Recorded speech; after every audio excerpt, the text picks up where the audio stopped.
이 시간에 보실 말씀은 고린도전서 15장 12절에서 20절까지 말씀입니다.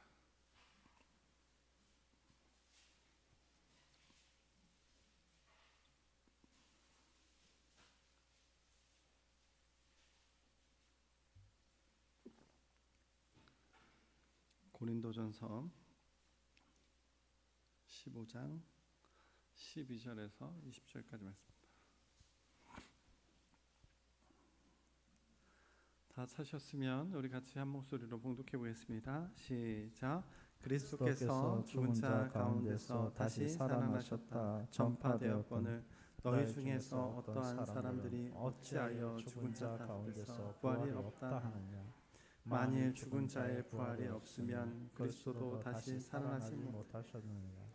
그리스도께서 만일 다시 살아나지 못하셨으면 우리가 전파되는 것도 헛것이요 또 너희의 믿음도 헛것이며 또 우리가 하나님의 거짓 증인으로서 발견되리 우리가 하나님의 그리스도를 다시 살리셨다고 증언하였습니다.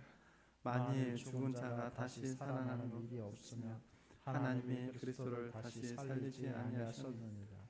만일 죽은 자가 다시 살아나는 일이 없으면 그리스도도 다시 살아난 일이 없을 터이요 그리스도께서 다시 살아나신 일이 없으면 너희의 믿음도 헛되고 너희가 예전에는 죄 가운데 있을 것이요 또한 그리스도 안에서 잠자는 자의 망하려니니 만일 그리스도 안에서 우리가 바라는 것이 다만 이 세상의 삶뿐이면 모든 사람 가운데 우리가 더욱 불쌍한 자이리라.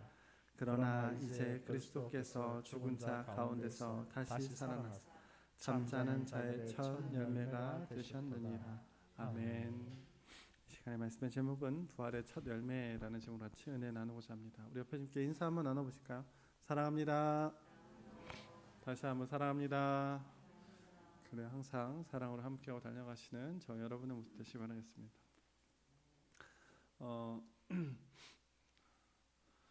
9시 예배 때 잠깐 좀 말씀 좀 드렸는데 절기 설교가 실은 일반 설교보다 조금은 이렇게 수월합니다. 왜냐하면 결론이 나져 있기 때문에. 그러니까 나누는 부분들이 다 같습니다. 오늘 본문의 말씀도 벌써 묵상함을 통해서 알죠. 아, 목사님 무슨 말을 하겠구나라고 하는 사실을 다 압니다. 그렇죠? 네, 절기 설교가 실은 쉬운데 어려운 게 있습니다. 왜냐하면 그 어려움이라고 하는 게 뭐냐면 그 말씀을 어떻게 삶에 적용하고 나아갈 것이냐라고 하는 거죠. 말씀을 어떻게 붙들고 나아갈 것이냐라고 하는 겁니다. 이게 참 힘들고 어렵습니다. 제가 기도원에서 이렇게 설교를 같이 나누면서 이제 많은 부분들 경험하는 이제 하나님에 대해서 내가 체험하는 나의 하나님, 그래서 아브라함의 하나님, 이삭, 야곱, 요셉의 하나님이 아닌 정말 나의 하나님, 그들의 하나님이었다라고 하는 게 아니라 내 안에 실체 되신 하나님의 모습을 경험하고 나아간다라고 하는 사실. 근데 이 확신의 모습이 존재하고 있을 때 오늘 본문의 말씀은 명확하게 우리에게 다 드러나는 부분들의 모습이 주어지게 됩니다. 얼마 전에 저희 집에 사무실에, 집이 아니고 사무실에 제 의도하지 않았는데 애완 곤충이라 해야 돼요? 뭐라 해야 돼요? 애완동물이라고 할게요. 애완동물을 의도치 않게 키우게 되었어요. 하루를 동거하게 됐습니다. 하루를.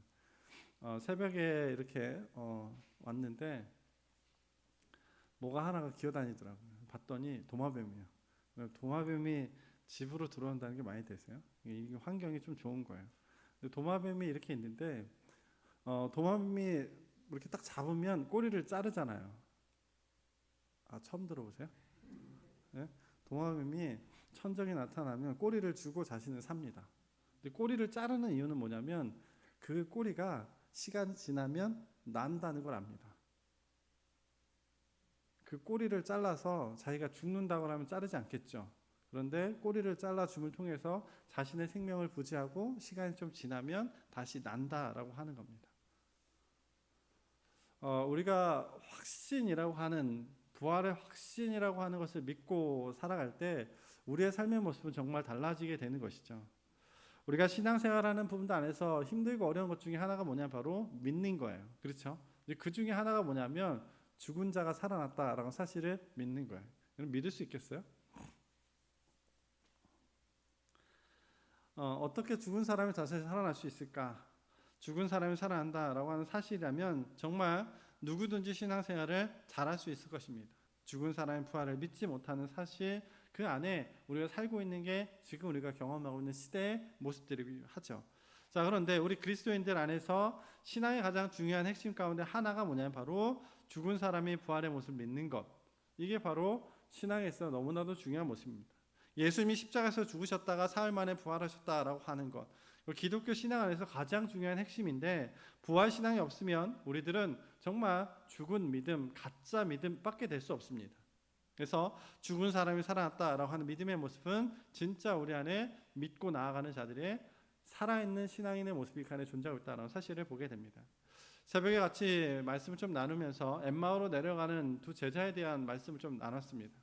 엠마오로 내려가는 두 제자에 대한 부분도 잘 압니다. 근데 제가 말씀을 좀 나누면서 눈에 들어왔던 말씀이 뭐냐면 그겁니다.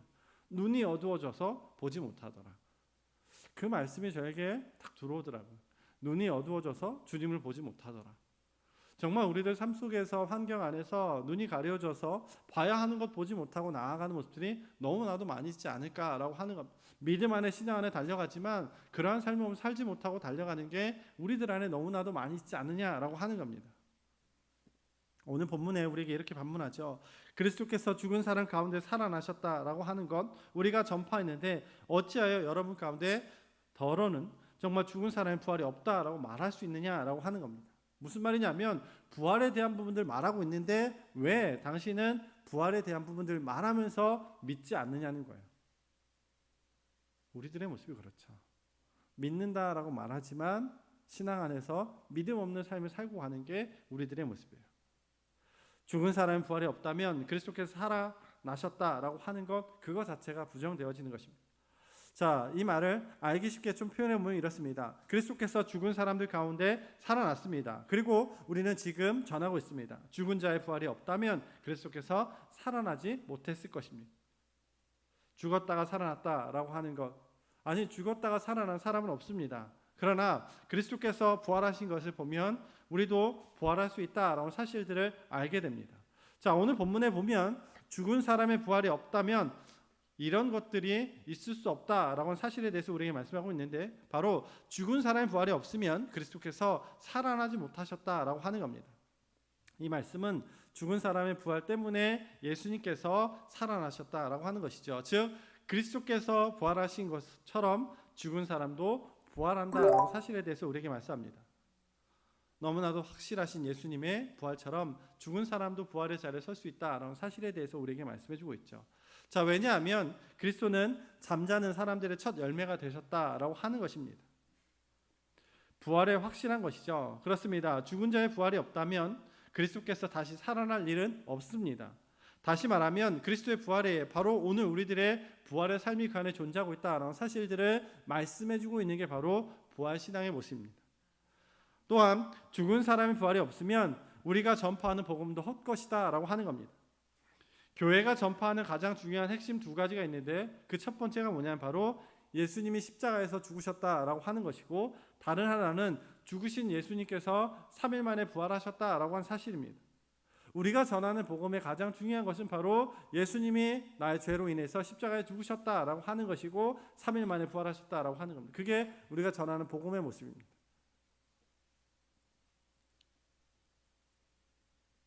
여러분, 우리가 복음을 전하는데 십자가의 사건을 빼고 부활의 사건을 뺀다면 복음이 될까요?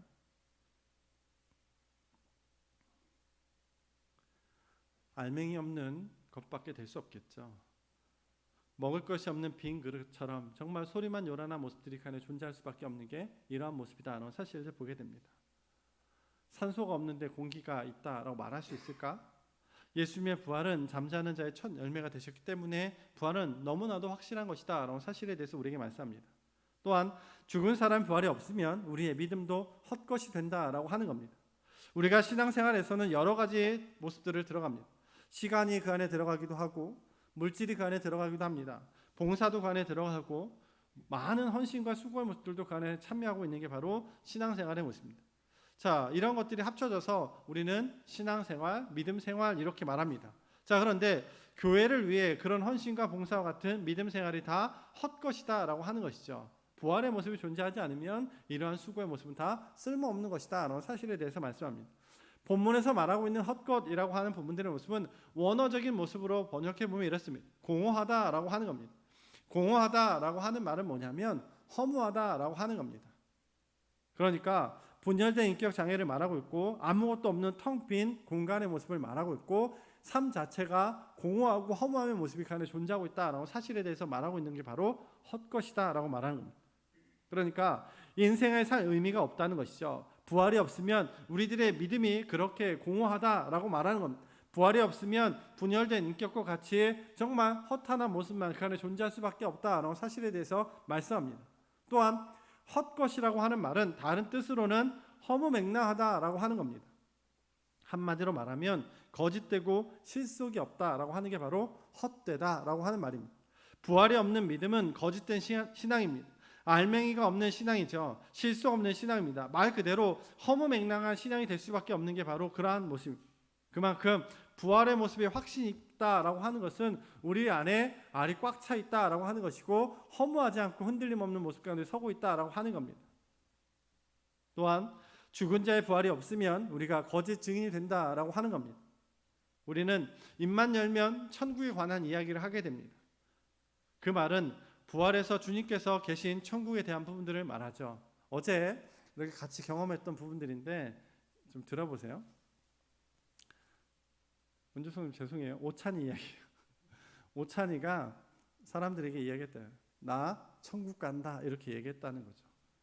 그리고 조금 지나서 나 부활한다 이렇게 이야기한다는 거예요. 옆에 있는 사람들이 이야기했대요. 뭐라 했냐면 교회 다니는 후유증이라고. 여러분 잘 들어보세요. 우리의 삶의 모습 안에서 천국과 지옥이라고 하는 것, 부활에 대한 부분들을 우리가 끊임없이 말하고 외치고 나아갑니다. 그런데 그것이 거짓이라면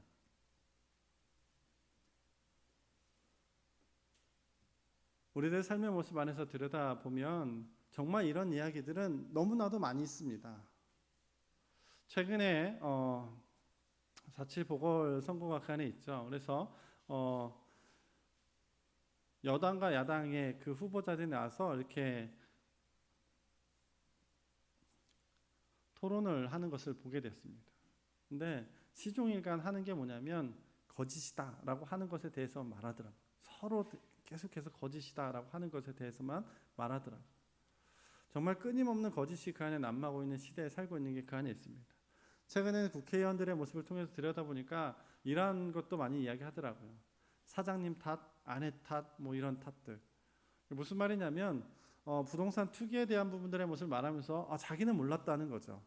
그리고 그건 부동산하는 그 사장님이 잘못해서 한 것이지 나는 모른다라고 하는, 나는 모르는 일이고 아내가 그건 한 일이다라고 하는 것을 말합니다. 다 시간이 지나면 다 들통나는 거짓말입니다. 그렇죠? 정치하시는 위정자들이 헌법을 만들고 하는 부분 안에서 많은 정보들을 빼내서 그 안에서 자신의 재물을 늘려가는 부분들이 참 많이 있습니다. 그러면서 그들이 하는 말은 다 그렇지 않다라고 하는 겁니다. 여러분, 죽은 자의 부활이 없으면 우리가 거짓 증인이 될 수밖에 없다는 거죠. 그리스도 안에서 잠자는 자도 망한다라고 하는 것입니다. 그리스도 안에서 죽은 사람은 본문에서 잠을 잔다 이렇게 우리에게 말합니다. 죽었다라고 말하지 않습니다. 잠을 잔다라고 하는 것은 언젠가 다시 깨어난다라고 하는 겁니다.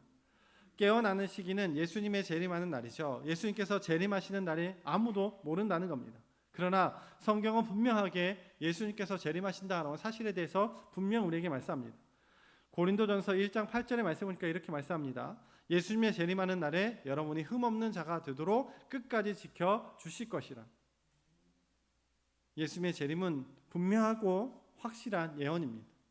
예수님의 재림이 이루어지는 날에 우리는 분명히 부활할 것입니다. 예수를 믿는 믿음에 좋은 믿음이 있고 부활의 믿음이 복된 믿음이다라는 사실에 대해서 우리에게 말씀해 줍니다. 여러분, 부활의 믿음을 믿고 신앙 안에서 온전히 거하는 흔들림 없는 모습 가운데 서는 저와 여러분의 모습 되시길 주의 이름으로 축원드리겠습니다. 자, 또한 그리스도 안에서 잠자는 자의 첫 열매가 되셨다라는 사실에 대해서 우리에게 말씀해 주고 있죠. 오늘 본문의 19절 20절의 말씀에 보면 이렇게 말씀합니다. 우리 같이 고린도전서 15장 19절 20절 같이 봉독해 보겠습니다. 19절 20절입니다. 시작. 만일 그리스도 안에서 우리가 바라는 것이 다만 이 세상의 삶뿐이면 모든 사람 가운데 우리는 더욱 불쌍한 것이라. 그러나 이제 그리스도께서 죽은 자 가운데서 다시 살아나 잠자는 자들의 첫 열매가 되셨도다. 아멘. 십자가 없는 기독교가 있을 수 없죠. 부활이 없는 기독교는 존재할 수 없다라는 사실에 대해서 말씀합니다. 자, 우리가 그렇게 믿는다라고 말하면서 우리가 부활에 대해서 믿음의 모습이 존재하지 않는다면 우리들의 믿음은 다 헛것이다라고 하는 것이죠. 예수를 믿는 모양은 있지만 알맹이 없는 껍데기만 가지고 있는 모습이 그 안에 존재하고 있다라고 하는 겁니다. 예수님의 십자가와 부활 그리고 천국에 대해서 어느 하나도 흔들리면 기독교는 결국 무너질 수밖에 없다라는 사실에 대해서 말합니다. 부활은 십자가와 마찬가지로 기독교의 가장 중요한 핵심입니다. 우리가 믿는 믿음 안에서 그렇게 생활할 때 이 땅에 살아가고 있는 동안에 잘 먹고 잘 살기만 한다면 우리들의 삶의 모습은 믿음의 모습은 필요 없습니다. 아니, 수없이 세상에 있는 샤머니즘이나 이단들의 모습과 별반 다름없는 모습이 그 안에 존재하겠죠. 만약에 우리가 부활하여 영원한 나라에 천국에 간다는 소망이 없으면 우리 그리스도인의 모든 삶은 헛것입니다. 여러분 이렇게 한번 보실까요? 간혹 이렇게 상가를 이렇게 지나다니다 보면 이런 편말이 붙어 있습니다. 주일은 쉽니다. 믿지 않는 사람들이 볼 때는 어떨까요? 주일은 쉽니다. 여러분 어떠세요? 여러분들이 믿지 않는 사람이라고 하고 주일은 쉽니다라고 말한다면 그리고 그렇게 영업을 하지 않는다면 여러분 어떻게 생각하시겠습니까? 생각이 안 되겠죠. 우리는 믿음의 사람이니까. 믿지 않는 사람이 보면 주일은 가장 장사가 잘 되는 시기입니다. 정말 일주일에 거의 대부분의 시간을 할애할 수밖에 없는 게 주일 장사겠죠. 근데 그 주일 장사를 거둔다라고 하는 것은 미련하고 아둔한 거예요. 그런데 그렇게 할 수 있는 게 뭐냐면 그 가치보다 우리가 주일 예배하는 것이 훨씬 더 큰 가치가 그 안에 존재하고 있다는 사실을 알기 때문에 우리가 만약에 부활의 산 소망의 모습이 존재하지 않는다면 그러한 삶을 살지 않을 겁니다. 다시 말하면 우리가 부활의 산 소망의 모습 가운데 흔들림 없고 요동하지 않는다면 세상에 수없이 많은 유혹과 세상에 수없이 많은 그럴싸한 모습들이 존재한다고 해도 흔들림 없이 믿음 안에 서고 나아갑니다. 그게 주님께서 우리 말씀하시는 거예요. 우리에게 부활하여 영원한 천국에 간다는 소망이 없으면 우리 그리스도인의 모든 사람들 안에서 가장 불쌍한 사람이고 어리석은 사람이고 미련한 사람이겠죠. 우리는 평생을 부활하여 천국에 간다는 믿음 때문에 신앙생활을 하며 달려갑니다. 만약에 부활이 없다 한다면 예수님을 믿지 않고 이 세상의 쾌락을 추구하고 살아가는 불신자들 이렇게 살아가는 게 우리들의 모습이겠죠. 세상 재미도 보지 못하고 천국도 갈 수 없고 세상 재미와 영적인 것도 소유할 수 없는 그것보다 더 불쌍한 삶이 어디 있을까라고 하는 겁니다. 그게 부활 없는 믿음의 모습을 가지고 있는 우리들의 모습이기도 합니다. 그러나 분명한 것은 우리 주 예수님이 정말 잠자는 자의 첫 열매가 되셨다라고 하는 겁니다. 분명히 그렇게 기록하고 있죠. 첫 열매라고 하는 것은 예수님께서 죽은 모든 성도들의 부활에 대한 보증으로 그 안에 의미되어진다라고 하는 겁니다. 그리고 그 뒤에 지속적인 열매가 그 안에 존재한다라는 사실을 보게 됩니다. 우리 밑으로 좀 내려서 우리 23절을 잠깐 보겠습니다. 23절 같이 봉독해 보겠습니다. 시작. 그러나 각각 자기의 차례대로 되리니 먼저는 첫 열매인 그리스도요 다음에는 그가 강림하실 때에 그리스도께서 속한 자요. 아멘. 자, 그에부터 자라는 것 바로 우리 성도들을 의미하고 있고 그렇기 때문에 우리들은 시간과 공간을 초월해서 예수님의 부활처럼 우리 또한 신령한 몸으로 반드시 부활할 것이다 라는 사실을 말씀합니다. 자, 이것이 바로 부활의 근거죠. 영적인 권위이고 성경의 믿음에 대한 부분들의 모습을 말씀하고 있는 게 바로 오늘 본문 하반절에 나와 있는 23절의 말씀입니다. 자, 예수님의 부활이 곧 나의 부활이 된다는 것이죠. 예수님의 승리가 곧 나의 승리가 된다라고 하는 겁니다. 이것은 우리에게 가슴으로 믿어야 되고 삶의 자리에서 믿고 나아가는 삶의 모습이 우리 안에 있어야 합니다. 예수님은 요한복음 11장 25절 이하에도 말씀해 보면 분명히 우리에게 말씀합니다. 나는 부활이요 생명이니 나를 믿는 자는 죽어도 살겠고 무릇 살아서 나를 믿는 자는 영원히 죽지 아니하리라. 지금 주님께서 우리 그렇게 말씀하시죠. 예수님은 부활해서 잠자는 자의 첫 열매가 되셨다라는 사실에 대해서 우리에게 말씀합니다. 본문에서 잠을 잔다라고 하는 것을 우리는 잘 생각해 봐야 합니다. 잠을 잔다라고 하는 것은 영원히 자는 것이 아니라는 거죠. 사람이 죽은 육체는 땅에 들어가 부패합니다. 그러나 영혼은 바로 그리스도와 함께 천국의 복을 누리게 된다라는 사실에 대해서 우리에게 말씀해 줍니다. 그리스도는 모든 죽은 성도들에게 오늘 내가 나와 함께 낙원에 있으리라 주님께서 우리 그렇게 말씀합니다. 그러므로 잠자는 자들은 그리스도 안에서 죽은 자들은 마치 평온하게 잠자는 것처럼 비유되고 표현되어지는 것이고 잠을 잔다라고 하는 것 그 이후에는 반드시 일어나게 된다는 사실에 대해서 말씀합니다. 예수님의 재림 때 모두가 다 깨어나 부활하게 될 것이다 라고 하는 겁니다. 자, 그러면 부활에 대한 부분들의 모습이 이렇게 말했다면 그럼 부활의 순서는 그럼 어떻게 될까라고 하는 겁니다. 23절의 말씀에 보면 우리에게 그러나 각각 자기 차례대로 되리니 먼저는 첫 열매인 그리스도요 다음에는 그가 강림하실 때 그의 그리스도에 속한 자요. 아멘. 자, 순서에 대한 부분들의 모습을 보면 가장 먼저 부활하신 예수님께서 부활하신다라는 사실에 대해서 말씀합니다. 예수님의 부활은 그리스도 안에서 죽은 수많은 신자들 성도들로 하여금 부활의 첫 열매가 되었다라고 하는 거죠. 첫 열매가 열리면 다음에 다른 열매들이 그 안에 계속해서 열리게 된다라는 사실들을 보게 됩니다. 자, 이처럼 예수 그리스도의 부활은 첫 열매가 되어졌죠. 그러므로 그리스도인들은 그 다음에 열매들로 자연스럽게 모두가 다 열매를 맺을 수 있다라는 사실에 대해서 말씀합니다. 그리스도의 부활은 그리스도 안에 있는 모든 성도들에게 부활의 첫 열매가 되어지게 된다라는 사실을 보게 됩니다. 그리고 예수님의 부활에 죽은 자들의 첫 열매가 되어졌다라고 하는 것은 예수님의 인류 역사상 최초로 부활의 모습을 뜻하고 있다라고 하는 겁니다. 그러나 더 중요한 것이 있는데 그게 뭐냐면 예수님만이 죽음을 결정적으로 정복했다라고 하는 뜻입니다. 그러니까 예수님 이전에 예수님 이후에 부활한 사람들은 다 죽었다라고 하는 것이죠. 무슨 말이냐면 성경에 보면 엘리사가 과부의 아들을 살리는 사건의 모습이 그 안에 존재하고 있죠. 그러나 그 살아난 과부의 아들 또한 죽습니다. 신약에 넘어와서 나사로를 주님께서 살리시죠. 그러나 시간이 되어 나사로는 또 다시 죽습니다. 다시 말하면 그들은 부활이 사망을 없애는 것과 같이 전혀 상관없는 것으로 간에 보여지게 됩니다. 그러나 그리스도의 부활하신 후에 지금까지 살아계시고 영원히 살아계신다는 거죠. 그리스도는 죽음 자체를 패하신 것이고 죽은 자들의 그리스도 안에서 다시 죽지 않는 영원한 부활의 모습이 간에 존재하고 있다는 사실에 대해서 우리에게 말씀해 줍니다. 둘째는 대표로서의 첫 열매가 그 안에 존재하고 있다는 사실을 보게 됩니다. 자, 구약 성경에 보면 이스라엘 백성들의 곡식의 첫 이삭을 단을 제사장에 가져다 주죠. 그러면 제사장은 그것을 하나님 앞에서 흔들어서 바치게 됩니다. 자, 이 의식은 곡식의 첫 단을 대표해서 하나님 앞에 드림을 통해서 그의 곡식의 전체를 주님 앞에 드립니다 라는 사실에 대해서 표하고 있는 게 바로 첫 단을 주님 앞에 드리는 것입니다. 곡식의 첫 단은 그의 수확의 모든 것을 대표하는 것이죠. 그러므로 그리스도의 부활은 모든 성도들로 하여금 부활의 대표로서 부활의 의미를 그 안에 존재하고 있다라는 사실들을 보게 됩니다. 우리가 잘 아는 이야기가 있습니다. 예전에도 저는 본 적이 없는데 광고에도 그 이야기가 나온 적이 있더라고요. 엄마 나 챔피언 먹었어. 아십니까? 잘 모르십니까? 홍수환 권투 선수죠. 1974년도 남아프리카 공화국의 더반이라고 하는 곳에서 WBA 챔피언십에서 펜터급에서 세계 챔피언이 되어지는 놀라운 일들이 벌어지게 됩니다. 근데 홍수환은 4번의 KO를 겪게 되죠. 그리고 마지막에 5번째 KO 되기 전에 정말 상대팀을 KO시켜서 결국 챔피언이 오르게 되는 부분들을 보게 됩니다.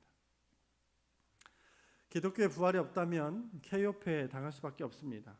그리스도께서 부활하시지 않았다면 우리는 전도도 헛것이 됩니다. 우리들의 믿음도 헛것이 되고 죽은 성도들은 망한 자들이 되어지게 되는 것이죠. 지금 신앙생활하는 모든 성도들은 세상에서 가장 불쌍한 사람이 될 수밖에 없는 게 바로 이러한 부활의 모습이 존재하지 않는 모습 가운데 있을 것입니다.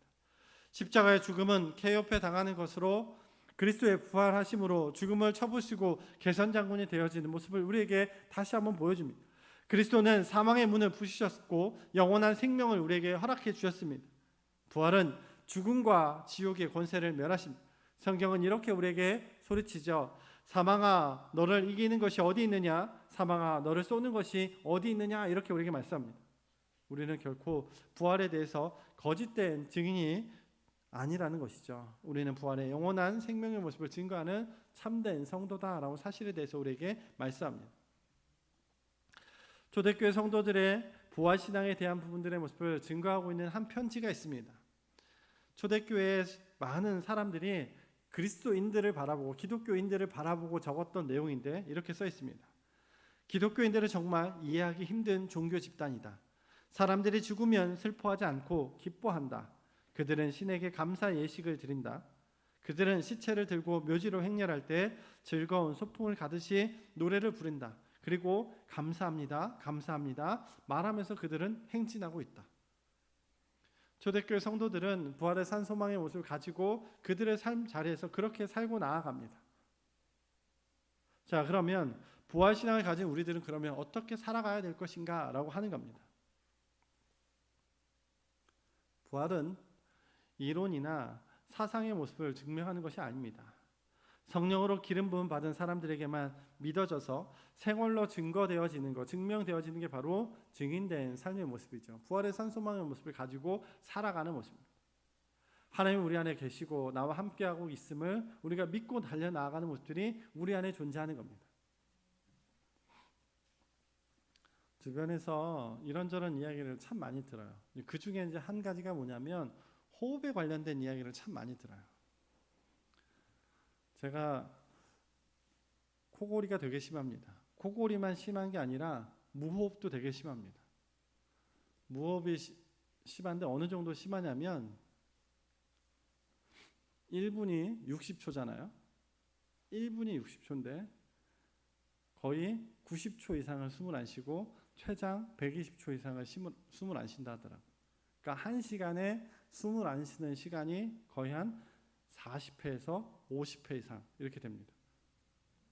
그러면 1시간 동안 10분만 숨을 쉬고 나머지 40분은 숨을 쉬지 않는 거예요. 그래서 체내에 있는 산소 포화도를 이렇게 보니까 제 체내에 있는 산소 포화도가 최근에 검사했을 때 몇 프로였냐면 76%. 별로 그렇게 심각한 부분들은 아닙니다. 그렇죠? 그런데 76%면 거의 사망입니다. 그리고 제 예전에 부산대학교 병원에서 검사했을 때 저에게 이제 말씀해 주시는데 뭐라고 하시냐면 김대중 대통령이 죽을 때 중환자실에서 있을 때 호흡이 끊어질 때 산소 포화도가 몇 도였냐면 86대입니다. 근데 저는 76. 그러니까 거의 산 사람이 아니죠. 하나님이 우리를 지키시지 않으면 살 수 없습니다.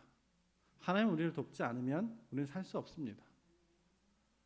또한 이 세상의 삶이 다라고 한다면 우리는 그렇게 또한 살 수 없습니다.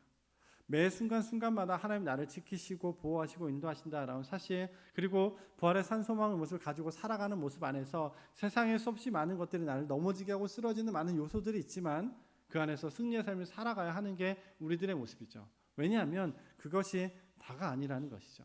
서두에도 잠깐 말씀드렸다시피 정말 도마뱀이 꼬리를 자른다라고 하는 것은 정말 힘들고 어려울 것입니다. 그런데 다시 꼬리가 자라난다라는 사실을 알기 때문에 꼬리를 자릅니다. 우리의 삶의 자리에서 이것이 끝이라면 서두에 계속 말씀을 드렸던 것처럼 가장 허무하고 허탈하고 공허하고 정말 허무하고 불쌍한 삶이 우리들의 삶일 것입니다. 그러나 우리가 허무하지 않는 삶, 공허하지 않는 삶, 불쌍하지 않는 삶이 뭐냐면 부활의 산 소망의 모습이 우리 안에 존재하고 있더라는 거죠. 다시 말씀드립니다. 부활은 이론이 아닙니다. 부활은 사상이 아닙니다. 성령으로 기름 부음 받은 우리 모두가 삶의 자리에서 그 능력을 덧입고 살고 나아가는 게 부활의 산 소망입니다.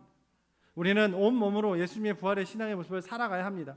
부활은 기독교 신앙의 상징이고 기독교는 부활의 믿음을 위해서 세워진 종교가 바로 부활입니다. 그리고 기독교입니다. 죽어도 산다라고 하는 것은 부활의 신앙의 모든 것을 고난을 이긴다라고 사실에 대해서 말씀합니다.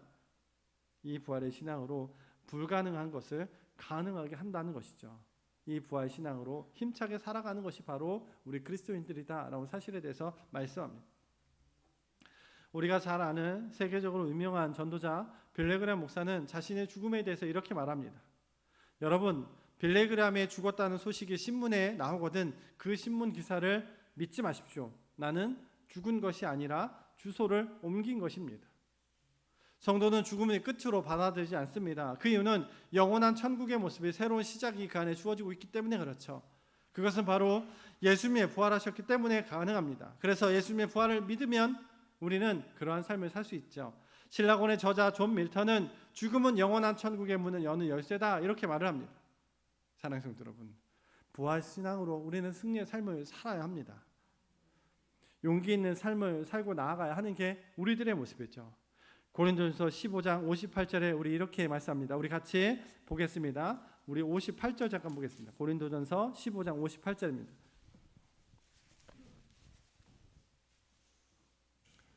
같이 봉독하겠습니다. 58절입니다. 시작. 그러므로 내 사랑하는 형제들아 견실하며 흔들리지 말고 항상 주의 일에 더욱 힘쓰는 자가 되라. 이는 너희 수고가 주 안에서 헛되지 않을 줄을 알미라. 아멘. 우리가 신앙생활 하다가 힘들고 어려울 때가 있습니다. 그때 내가 왜 이런 일을 꼭 해야 하는가 그만두고 싶을 때가 참 많이 있습니다. 하지만 결코 흔들리지 말고 더욱더 주의 일을 힘쓰는 자가 되라 라고 사실에 대해서 우리에게 말씀하고 있죠. 어찌 보면 58절의 말씀은 우리들의 삶의 고백이어야 되고 우리들의 기도가 되어야 합니다. 왜 힘써야 될까요? 그때 그 수고가 결과가 헛되지 않기 때문에 우리는 그렇게 수고하고 나아가야 된다라고 하는 겁니다. 믿음으로 힘쓴 우리들의 수고가 헛되지 않기 때문에 우리는 부활의 첫 열매가 되신 주님처럼 부활하기 때문에 그러므로 부활신앙의 모든 것을 이겨야 된다는 것이고 고난을 이기는 우리들이 되어야 합니다. 문제를 이겨내는 모습이 우리 안에 있어야 합니다. 죽음까지 이겨내는 모습들이 우리 삶 속에 존재해야 되겠죠. 우리들에게 주어진 어떠한 문제라고 해도 그 안에서 이기지 못할 것은 아무것도 없습니다. 주님께서 우리에게 말씀하신 그 부활의 소망의 모습을 가지고 믿음 안에서 그렇게 달려나아가는 우리들의 모습이 되어야 되고 살고 축복 안에 서는 모습이 우리 안에 있어야 될 줄 믿습니다. 항상 그 자리에 서고 나아가시는 저와 여러분의 모습 되시기에 주의 이름으로 축원드리겠습니다. 기도하겠습니다. 사랑과 은혜가 많으신 하나님 아버지 감사합니다. 은혜와 능력을 저희들에게 허락하시고 부활의 산 소망의 모습을 저희들에게 허락하신 주님 감사와 찬양 드립니다. 매해마다 돌아오는 부활의 모습이 아니라 정말 우리 삶 속에서 매일매일 정말 경험하고 누리는 부활의 산 소망의 모습을 저희들 안에 누리고 경험케 하신 주님 감사합니다. 기쁨 가운데 서게 하시고 날마다 환경 정말 그러한 삶의 모든 것들 이기고 남는 귀한 모습이 저희들 안에 존재할 수 있도록 주님 인도하여 주옵소서. 주님께서 베푸신 삶, 주님께서 이루고자 하는 그 모든 삶을 온전히 경험하고 누리는 모습들이 우리 안에 존재할 수 있도록 또한 기도함을 통해서 응답받는 저희들 되기 원합니다. 예배함을 통해서 하나님의 임재를 경험하는 저희들 되기 원합니다. 하나님을 만나고 경험함을 통해서 확신 있는 믿음 안에 흔들림 없이 요동함 없이 주님과 늘 동행함을 사는 저희들 될 수 있도록 인도하여 주시고 부활의 산 소망의 모습 믿고 달려감의 모습을 통해서 어떤 고난과 고통의 모습이 찾아온다 할지라도 이기고 남는 귀한 모습이 저희들 안에 존재할 수 있도록 주님 인도하여 주옵소서. 주님 특별히 우리의 삶의 모든 환경이 너무나도 힘들고 어려운 가운데 있습니다. 주님의 십자가의 승리로 이겨낼 수 있는 저희들 될 수 있도록 인도하여 주시고 사단의 모든 올무도 이겨내는 믿음의 귀한 자녀들로 세워져갈 수 있도록 주님 인도하여 주시고 매 순간순간마다 날마다 승리하며 달려나가는 믿음의 귀한 자녀들로 세워져갈 수 있도록 인도하여 주옵소서. 감사드리며 거룩하신 예수님의 이름으로 기도드렸습니다. 아멘. 감사합니다. 항상 기도로 승리하신 저 여러분의 모습 되시기 바랍니다.